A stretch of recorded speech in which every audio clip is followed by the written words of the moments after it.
Hello दोस्तों, राधे राधे, नमस्कार, प्रणाम, जोहार। मैं चनेश्वर सिंह आप सभी को स्वागत करता हूं हमारे यूट्यूब चैनल चनेश्वर दोरा ब्लॉग्स में।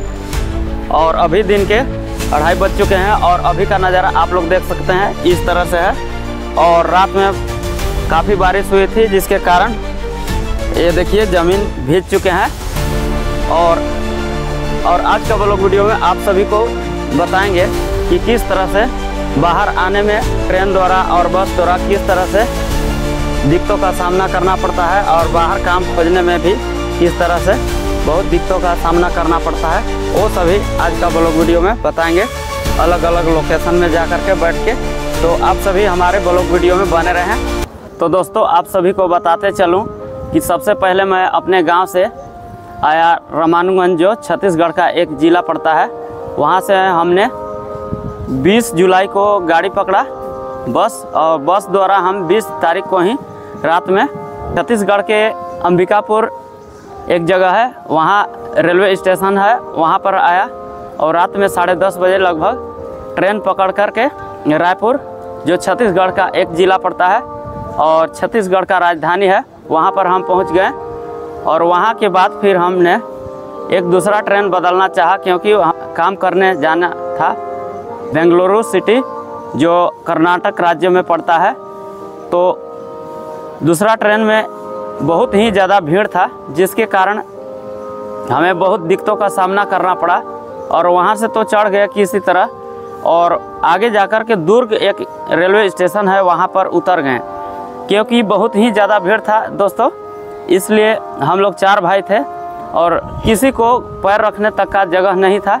और वहाँ दुर्ग रेलवे स्टेशन से बस स्टैंड गए, और वहाँ जाने के बाद हम लोग बस का टिकट लिए जैसे तैसे करके। लेकिन बहुत दिक्कतों का सामना करना पड़ा वहाँ भी, क्योंकि बस में किसी तरह एजेंट इधर उधर करके टिकट तो बुक कर देते हैं, लेकिन बहुत ही ख़राब सीट दे देते हैं। यहाँ तक कि हम लोग को बस में बैठने का भी जगह नहीं मिला था दोस्तों, और खड़े खड़े हैदराबाद तक किसी तरह आए। और यहाँ आने के बाद हम लोगों ने सोचा कि यहाँ से ट्रेन का टिकट मिल जाएगा खाली, लेकिन तत्काल में ट्रेन का टिकट भी नहीं मिल सकता है दोस्तों। तो हम लोग यहाँ से बस का किराया पूछने लगे कि कितना पड़ेगा। तो हम लोगों को बस में 2500 रुपये बताने लगे। तो यहाँ परेशान होकर के यहीं रेलवे स्टेशन में रुक गए। और फिर हमने सोचा कि किसी तरह से ट्रेन का टिकट लेंगे रिजर्वेशन का, लेकिन उसमें भी देख रहे हैं ऑनलाइन तो कोई टिकट मिलना मुश्किल हो गया था, और कोई खाली सीट नहीं दिखा रहा था। तो हमने एक बार ट्राई करने की कोशिश किया कि हमारा ट्रेन टिकट कन्फर्म होगा या नहीं। तो हमने आखिरकार बुक कर ही लिया ऑनलाइन टिकट, और वेटिंग में था 77-78 नंबर में। फिर भी मैंने बुक किया, और खुदा न खास हमारा टिकट कन्फर्म हो गया 4 व्यक्ति का। और वही ट्रेन से हम लोग बेंगलुरु चले गए। और हम लोग किसी तरह बेंगलोर तो चले गए दोस्तों। और वहाँ जाने के बाद हम लोग को वहाँ से लोकेशन भेजा गया कि आप लोग यहाँ पर आ जाइए। और हम लोग काम करने गए थे वहाँ पर गार्ड का, जो सिक्योरिटी गार्ड का होता है वो वाला, जिसमें 25,500 रुपया वेतन कह करके हम लोग के बुलाए थे। और हमारे यार या मेरी भाभी का भाई हैं, उनके द्वारा कांटेक्ट थे, तो वो हम लोग को साथ में ले गए थे। और हम लोग को ले करके वहाँ गए जहाँ पर सिक्योरिटी गार्ड का भर्ती हो रही थी वहाँ पे। तो हम लोग 4 दोस्त थे, या 3 भाई और एक हमारे यार। तो हम लोग में एक मेरा भाई सबसे छोटा था, वो जो बहुत ही लंबा और शरीर भी अच्छा था, उसको और मेरा यार का तो शारीरिक टेस्ट में और लंबाई और मोटाई सभी में फिटनेस हो गया, और माप भी उन लोग को पूर गया। तो उन लोगों को बहाली लेने के लिए कहे, और हमको तो मैं छोटा भी हूँ और पतला भी, तो मुझे बोल दिए कि आप पतले हैं और आप लंबाई में भी बहुत कम है, तो आपको बहाली नहीं ली जाएगी यहाँ पे। और हमारे एक भाई था हमारे से छोटा, और हमसे जो सबसे ज़्यादा छोटा थे उसको तो हो गया, और जो मझला भाई था उसको क्या हुआ कि उसका शरीर तो मोटा ताज़ा था दोस्तों, लेकिन उसका लंबाई ही कम था। तो उसको बोला गया कि आपको भी यहाँ नहीं ली जाएगी क्योंकि आप 5 फीट से कम हैं। तो वहाँ से तो हम लोग 2 भाई छट गए। और इसके बाद क्या हुआ कि हम लोग को मन में नहीं जांचा कि ये काम करेंगे यहाँ, क्योंकि 2 को लग रहा है काम और 2 को नहीं लग रहा है। तो हम लोग वहाँ से और एक दूसरे जगह चले गए बेंगलोर में ही। वहाँ जाने के बाद हम लोगों को चारों भाई को तो ऐसा ही बहाली कर लिए। लेकिन बहाली करने के बाद हम लोगों के साथ ये हुआ कि हमारे एक भाई को और एक यार को, जो हमसे मंझिला था, उसको और यार को एक जगह ले गए। वहाँ रहने का सुविधा अच्छा नहीं था और काम भी अच्छा नहीं था, लेकिन हमको जो ड्यूटी मिला था वो तो अच्छा था और रहने का भी अच्छा था। और छोटा वाला भाई का ड्यूटी नहीं लगा था। तो हम लोगों ने मतलब 3-4 दिन लगभग ड्यूटी किए और मेरा भाई लोग भी और यार लोग भी किए। लेकिन छोटा वाला भाई को कह रहा है रुकिए 3-4 दिन के बाद कोई काम खोजते हैं।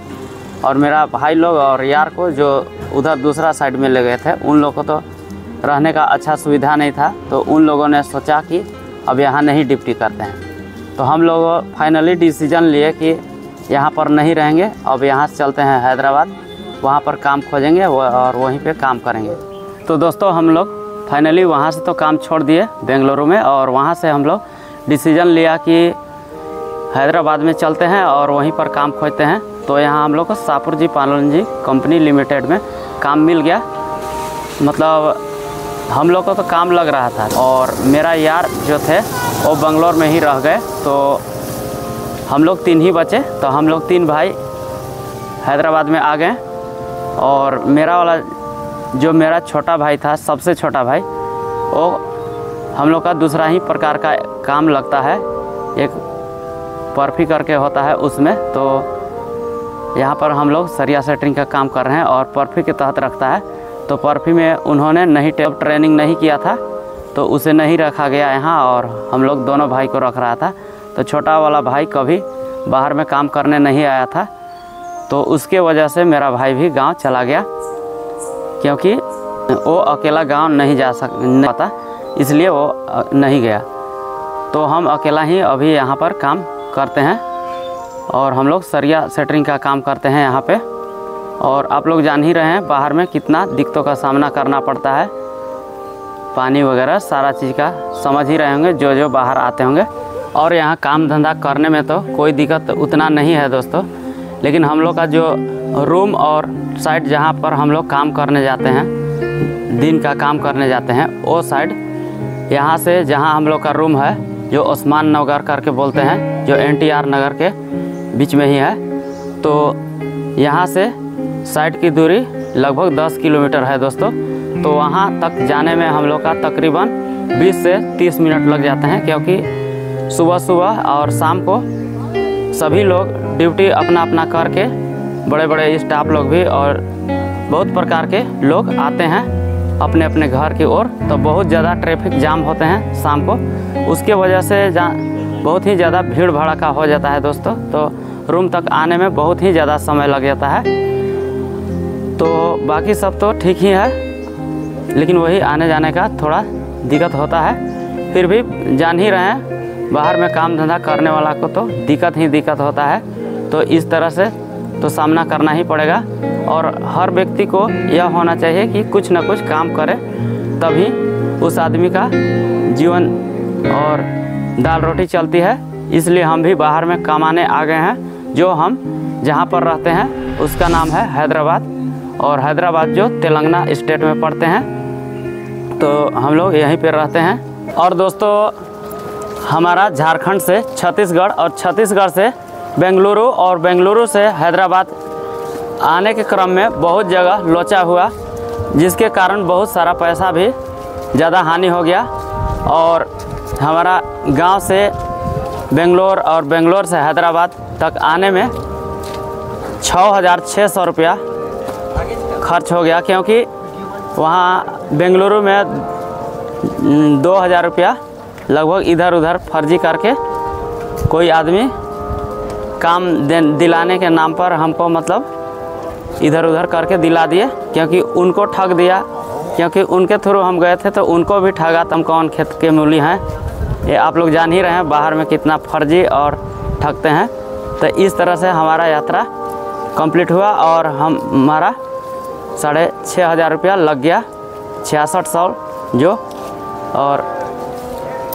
और यहाँ हैदराबाद में जब काम लगा तो यहाँ तो सब चीज़ ठीक ही है, और जान ही रहे हैं वो तो साइड में जाने के बाद थोड़ा मोड़ा इधर उधर काम धंधा करने में होता ही है, और बाकी सब ठीक है दोस्तों। सो गाइज, आई होप आप सभी को आज का ब्लॉग वीडियो ज़रूर पसंद आई होगी। यदि वीडियो पसंद आई हो तो वीडियो को लाइक कीजिए। पहली बार हमारे चैनल पर आए होंगे तो चैनल को सब्सक्राइब करिए और बेल आइकन को दबाकर नोटिफिकेशन को ऑल कर दीजिए, ताकि हमारे चैनल पर अपलोड होने वाले सभी वीडियो का नोटिफिकेशन आप सभी तक पहुंच सके दोस्तों। तो आज के ब्लॉग वीडियो को यहीं पर अंत करता हूं, फिर एक नए ब्लॉग के साथ जल्द ही उपस्थित होंगे। तब तक के लिए आप सभी से विदा लेता हूँ। जय हिंद, जय भारत, वंदे मातरम।